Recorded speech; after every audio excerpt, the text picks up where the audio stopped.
The success of Shimla deputation made it imperative for the Muslims of the subcontinent to have their own political organization.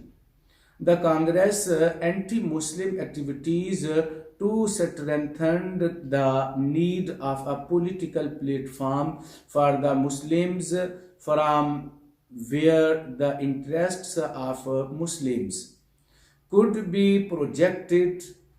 The Muslim leaders of the Shimla deputation, after their meeting with the Viceroy, held consultation among themselves as to the possibility of forming a political association. They were of the opinion that the time had reached when organized efforts were to be made for the protection of the Muslim League interests.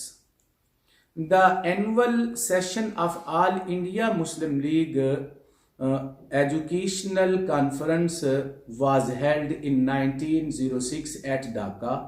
The prominent Muslim leaders from all over the country were attending this meeting. When the meeting ended, Nawab Salimullah Khan of Dhaka convened a political meeting of the Muslim leaders at his residence. The objective of this meeting was to discuss the possibilities of forming a political association for the Muslims.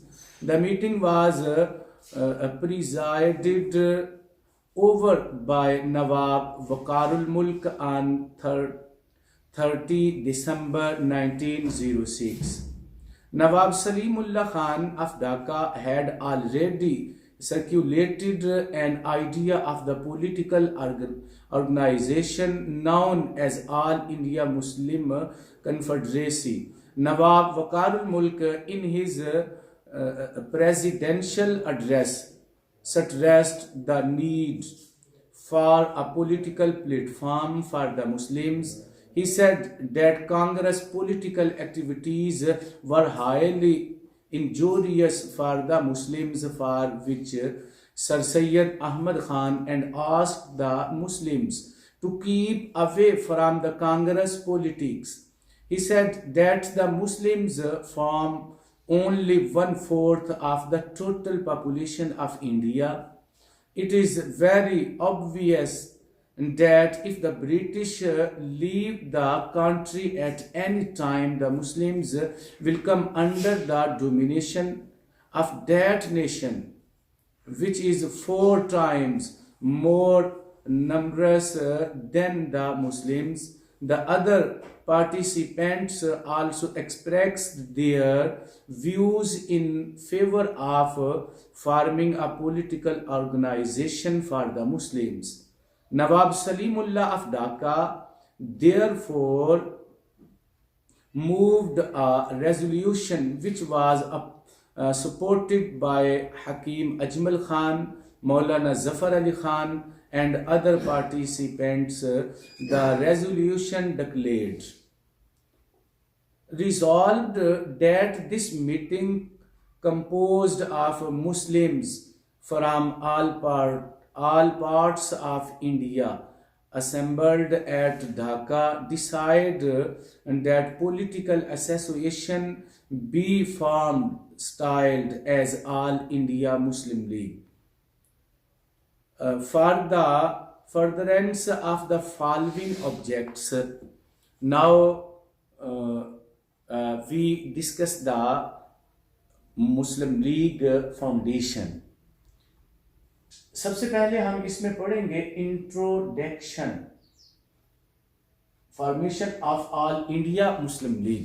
All India Muslim league کا تعارف اور introduction کیا ہے، اس کا back ground کیا ہے، یہ کیسے معرض وجود میں آئی، اس کے آنے کا مقصد کیا ہے. مسلمان بر صغیر میں 1857 کے بعد بہت ہی خستہ حال زندگی گزار رہے تھے. سر سید نے مسلمانوں کی نشأت ثانیہ کا بیڑا اٹھایا اور انہیں علی گڑھ تحریک کے ذریعے معاشی، سیاسی اور تعلیمی لحاظ سے بیدار کیا. 1885 میں انڈین نیشنل کانگریس قائم ہوئی. اس کا دعویٰ تھا کہ وہ تمام ہندوستانیوں کی واحد نمائندہ جماعت ہے، حالانکہ وہ صرف ہندو مفادات کا تحفظ کرنے والی جماعت تھی جسے انگریزوں کی سرپرستی بھی حاصل تھی. مسلمان اپنے مفادات کے تحفظ کے لیے مسلسل جد و جہد میں مصروف تھے، حتیٰ کہ 1892 کا ایکٹ نافذ ہوا جس نے مسلمانوں کے سیاسی حقوق پر کاری ضرب لگائی، اور مسلمان 1892 سے لے کر 1906 تک مجالس قانون ساز میں ایک بھی نشست حاصل کرنے کے قابل نہ ہوئے. سر سید کی وفات اور انتھونی میک ڈونلڈ کے فیصلے، ہندی کو اردو کی جگہ سرکاری زبان قرار دینا، نے مسلمانوں کو اپنے لیے ایک علیحدہ سیاسی پلیٹ فارم بنانے پر مجبور کیا. نواب محسن الملک نے اس سلسلے میں انڈیا کے کچھ حصوں کا دورہ کیا، لیکن انہوں نے سیاسی پلیٹ فارم کی تشکیل کے لیے حالات سازگار نہ پائے. 1906 میں شملہ وفد کی کامیابی نے مسلمانوں کے حوصلے بلند کر دیے اور نواب سر سلیم اللہ آف ڈھاکہ نے اس وقت مسلمانوں کے لیے ایک سیاسی جماعت تشکیل دینے کی تجویز پیش کی.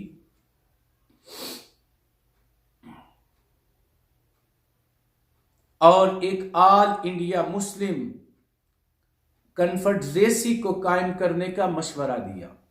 نواب وقار الملک نے اس مشورے کے پیش نظر 30 دسمبر 1906 میں آل انڈیا مسلم ایجوکیشنل کانفرنس کے سالانہ اجلاس میں متفقہ طور پر فیصلہ کیا کہ آل انڈیا مسلم لیگ کا قیام عمل میں لایا جائے.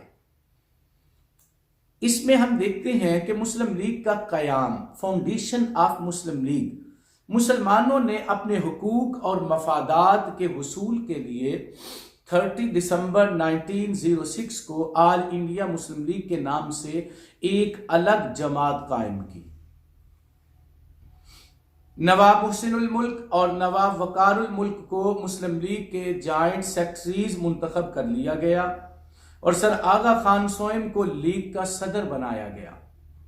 نواب سلیم اللہ خان نے مسلم لیگ کے قیام پر ایک قرارداد پیش کی جس کی تائید مولانا ظفر علی خان، حکیم اجمل خان اور مولانا محمد علی نے کی۔ مولانا محمد علی جوہر نے مسلم لیگ کے قواعد و ضوابط کے متعلق ایک دستاویز تیار کی جسے گرین بک کہا جاتا ہے۔ مسلم لیگ کا قیام مخصوص اغراض و مقاصد کے لیے عمل میں لایا گیا تھا، جس میں ہم دیکھتے ہیں aims and objectives of the Muslim League. First of all, to promote among the Muslims of India feelings of loyalty to the British government and to remove any misconception that may arise as to the intention of the government with regard to any of the measures. Next, aims to protect and advance the political rights and interests of the Muslims of India and to respectfully represent their needs and aspirations to the government. And third point, aims and objectives of the Muslims to prevent the arise among the Muslims of India of any feelings of hostility towards other communities without prejudice to other aforementioned objects of all Muslim League. جی اس میں ہم aims and objectives of the مسلم لیگ، مسلم لیگ کے اغراض و مقاصد کو discuss کر رہے ہیں، جن میں سے فرسٹ پوائنٹ یہ تھا کہ مسلمانان ہند کے مابین برطانوی حکومت کے لیے وفاداری اور دوستی کے جذبات پیدا کرنا اور حکومتی کارروائیوں سے پیدا ہونے والے شکوک و شبہات کو دور کرنا، کیونکہ اس وقت مسلمان اور برٹش حکومت کے درمیان کافی سارے تضادات موجود تھے۔ مسلمان یہ سمجھتے تھے کہ انگریز نے، برٹش حکومت نے 1857 کی جنگ آزادی میں مسلمانوں سے یہ ملک چھینا ہے، یہ زبردستی قابض ہوئے ہیں، اور دوسری جانب برٹش حکومت یہاں کی حکمران تھی، ان کا یہ خیال تھا کہ مسلمانوں نے ہمارے خلاف غدر کیا ہے، ریوالٹ کیا ہے، دھوکہ دہی کی ہے۔ تو مسلمانوں کے دلوں میں بھی نفرت تھی، برٹش حکومت کے درمیان بھی نفرت کا پہلو تھا، اور حکومت اور ان دونوں کی آپس میں نہ بنتی تھی۔ مسلم لیگ کے قیام کا پہلا مقصد یہ تھا کہ مسلمانان ہند کے مابین برطانوی حکومت کے لیے وفاداری اور دوستی کے جذبات پیدا کیے جائیں۔ جو اختلافات برٹش اور مسلم دونوں کے درمیان ہیں، ان اختلافات کو دور کیا جائے اور حکومتی کارروائیوں سے پیدا ہونے والے شکوک و شبہات کو بھی دور کیا جائے۔ اس پہلو میں ہم دیکھتے ہیں سر سید احمد خان نے بڑا اہم کردار ادا کیا۔ آپ نے انگریز اور مسلمانوں کے شکوک و شبہات کو دور کرنے کے لیے بہت ساری میٹنگز کی ہیں، بہت ساری کتابیں لکھی ہیں، جرنلز شائع کیے ہیں، رسالے اور جرائد شائع کیے ہیں، جن سے آپ نے یہ باور کروایا ہے کہ مسلمان برٹش کے مخالف نہیں ہے۔ اسی مقصد کے لیے سر سید احمد خان نے رسالہ اسباب بغاوت ہند بھی لکھا تھا۔ نیکسٹ پوائنٹ، مسلمانان ہند کی خواہشات اور مطالبات کو حکومت برطانیہ کے سامنے باعزت اور باوقار انداز میں پیش کرنا اور مسلمانوں کے سیاسی حقوق اور مفادات کی ترجمانی کرنا۔ مسلم لیگ کے مقاصد میں سے ایک مین مقصد یہ بھی تھا کہ مسلمانوں کو ہر میدان میں پس پشت ڈالا جا رہا تھا، پیچھے پھینکا جا رہا تھا.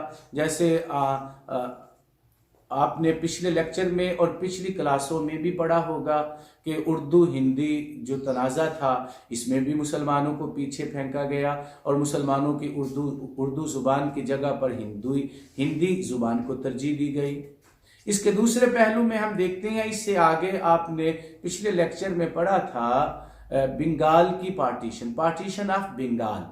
وہاں بھی مسلمانوں کے مفادات کو دھچکا لگا تھا اور مسلمانوں کے جو خیالات تھے، مسلمانوں کے جو جذبات تھے، ان جذبات کو مجروح کیا گیا.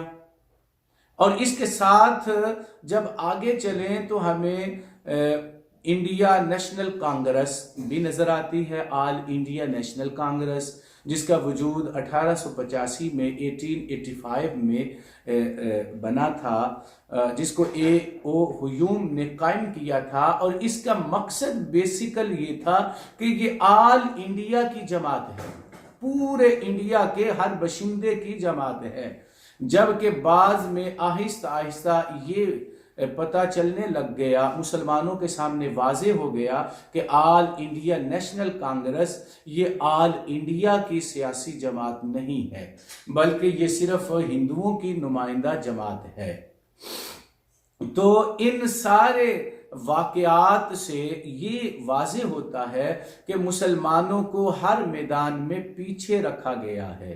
تو مسلمانوں نے یہ محسوس کیا کہ جیسے ہندوؤں کی نمائندہ جماعت آل انڈیا نیشنل کانگریس ہے، اسی طرح مسلمانوں کی بھی ایک نمائندہ جماعت ہو جو مسلمانوں کے جو مطالبات ہیں، مسلمانوں کے جو سیاسی حقوق ہیں، جو مسلمانوں کے سیاسی حقوق اور مفادات کی ترجمانی کرے، ایسی بھی ایک جماعت ہونی چاہیے.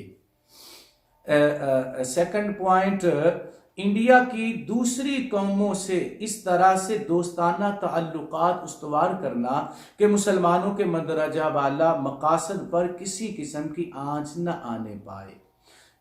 بر صغیر میں انڈیا کے اندر صرف ایک قوم آباد نہیں تھی، اس میں بہت ساری قومیں آباد تھیں. اور آل انڈیا مسلم لیگ، اس کے مقاصد میں سے ایک مقصد یہ تھا کہ یہ باقی قوموں کے ساتھ بھی اپنا رابطہ استوار کرے. The Karachi session of the Muslim league.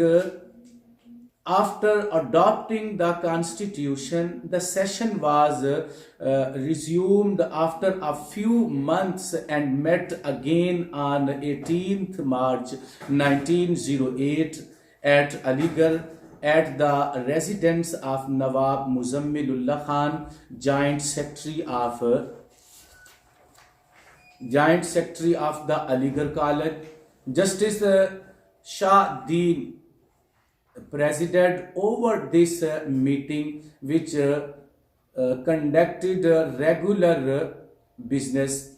His Highness the Aga Khan was elected as the president and Major Hassan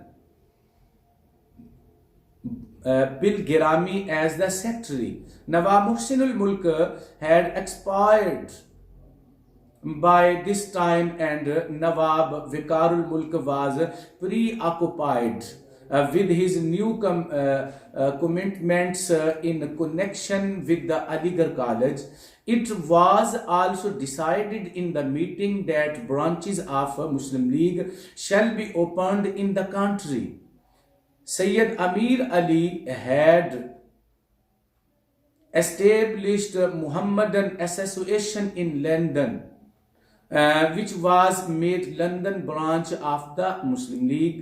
The Muslim League met with immediate success in the initial stages of its struggle.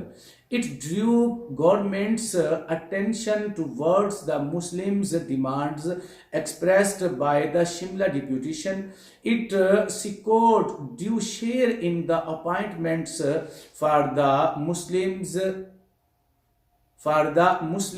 added also seats in the legislative bodies on local, provincial and central level. It demanded the appointment of Muslim judges in the courts. It also secured adequate safeguards for the educational interests of the Muslims by getting due representation for the Muslims on the syndicate and senates of the Indian universities. The most important demand of separate electorate was connected by the government and incorporated in the Minto-Marley reforms 1909. Many Muslims rose to the judgeship of higher courts, who were Mr. Sharafuddin, Calcutta High Court, Mr. Karamat Hussain, Allahabad High Court, and Mr. Shahdeen, Punjab High Court. The Muslim League, to get the Awqaf bill passed by which the management of Awqafs in the country was taken over by the government. Now we discuss the objectives and aims of the Muslim League. Muslim league کا سب سے پہلا اجلاس جو 29 اور 30 دسمبر 1907 کو کراچی میں آدم جی پیر by کی صدارت میں ہوا، جس میں مسلم لیگ کے دستور میں مندرجہ بالا مقاصد کو شامل کیا گیا۔ سید امیر علی نے لندن میں محمدن ایسوسی ایشن کا قیام عمل میں لا کر لندن میں مسلم لیگ کی شاخ کا سنگ بنیاد رکھا۔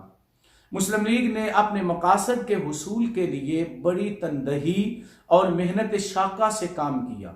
مسلسل جد و جہد اور عمل فہیم کی وجہ سے مسلم لیگ کو شروع سے ہی کامیابیاں حاصل ہونا شروع ہو گئیں۔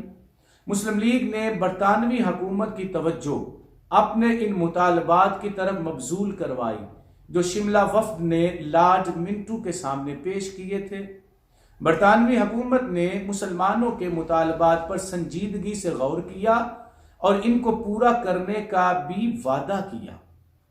Now we discuss اب ہم مسلم لیگ لیگز انیشل اچیومنٹس کی طرف آتے ہیں۔ Now اس میں یہ لفظ کا اضافہ ہے، انیشل اچیومنٹس ہے، انیشل اچیومنٹس کہ مسلم لیگ کی ابتدائی کامیابیاں کیا تھیں۔ ان میں ہم فرسٹ آف آل دیکھتے ہیں share in services. First point, ملازمتوں میں حصہ۔ ابتدائی کامیابیوں میں مسلم لیگ نے شملہ وفد کے ذریعے برطانوی حکومت سے مختلف صوبائی اور مرکزی ملازمتوں میں مسلمانوں کے لیے مخصوص حصے کا مطالبہ کیا تھا۔ مسلمانوں کا یہ مطالبہ پورا کیا گیا اور ان کو تمام ملازمتوں میں مناسب نمائندگی دی گئی۔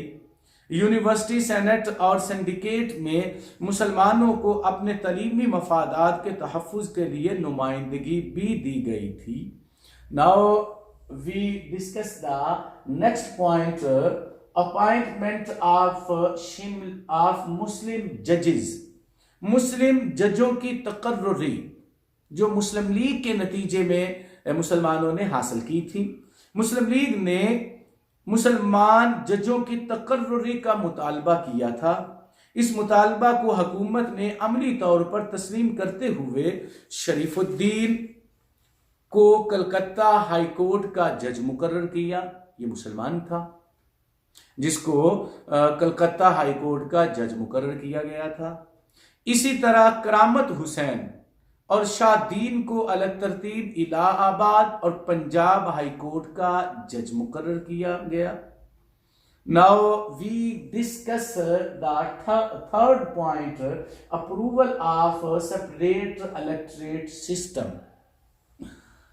جداگانہ انتخاب کی منظوری، یہ بھی مسلم لیگ کے قیام کے بعد مسلمانوں نے اس اچیومنٹ کو حاصل کیا ہے۔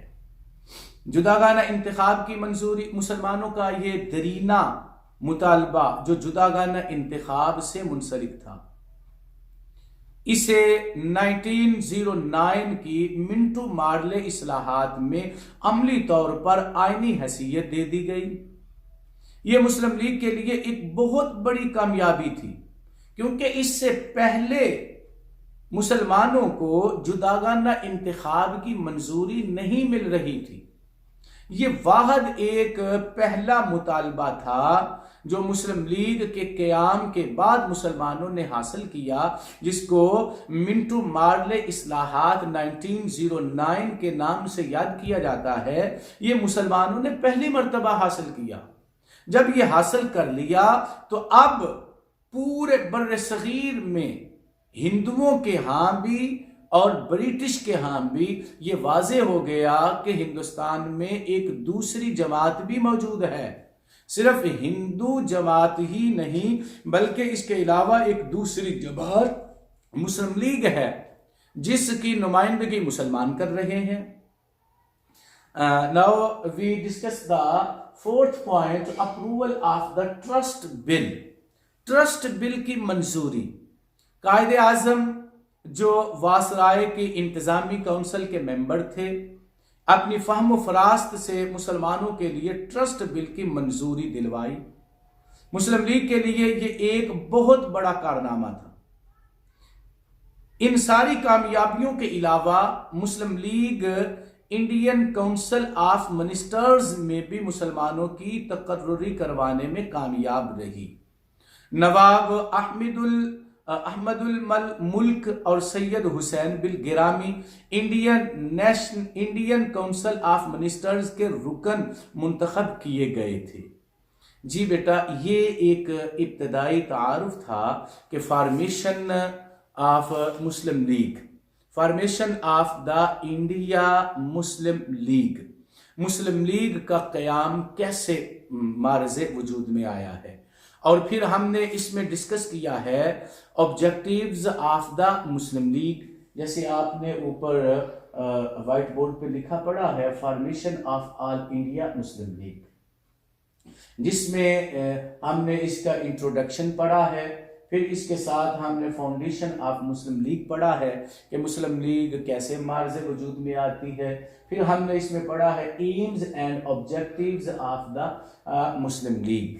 پھر اس میں ہم نے پڑھا ہے مسلم لیگز انیشل اچیومنٹس، ان میں ہم نے first of all share in services and second appointment of Muslim ججز، third point approval of separate electorate system پڑھا ہے۔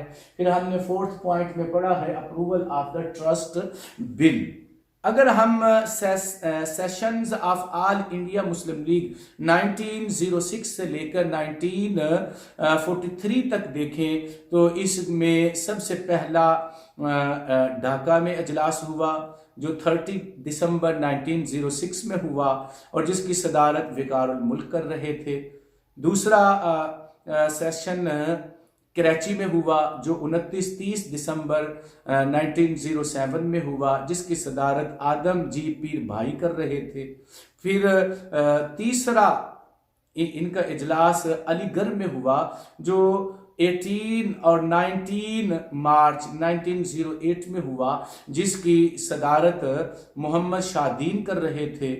پھر امرتسر میں ہوا جو 30-31 دسمبر 1908 میں ہوا، جس کی سربراہی یا صدارت سر امام علی کر رہے تھے۔ دلی میں اجلاس ہوا جو 29-30 جنوری 1910 کو ہوا تھا، جس کی صدارت غلام علی خان بہادر کر رہے تھے۔ پھر ناگپور میں ان کا ایک اجلاس ہوتا ہے جو 28-29 دسمبر 1910 کو ہوا، جس کی صدارت سید نبی اللہ نے کی ہے۔ پھر کلکتہ میں ان کا اجلاس ہوتا ہے جو 3 اور 4 مارچ 1912 کو ہوتا ہے، جس کی صدارت سلیم اللہ خان کرتے ہیں۔ پھر ایک اجلاس ان کا لکھنؤ میں ہوتا ہے جو 22 اور 23 مارچ 1913 میں ہوتا ہے، جس کی صدارت ابراہیم رحمت اللہ کرتے ہیں۔ پھر بمبئی میں اجلاس ہوتا ہے جو 30 دسمبر 1915 کو انعقاد پذیر ہوتا ہے، جس کی صدارت مولوی مظہر الحق کرتے ہیں۔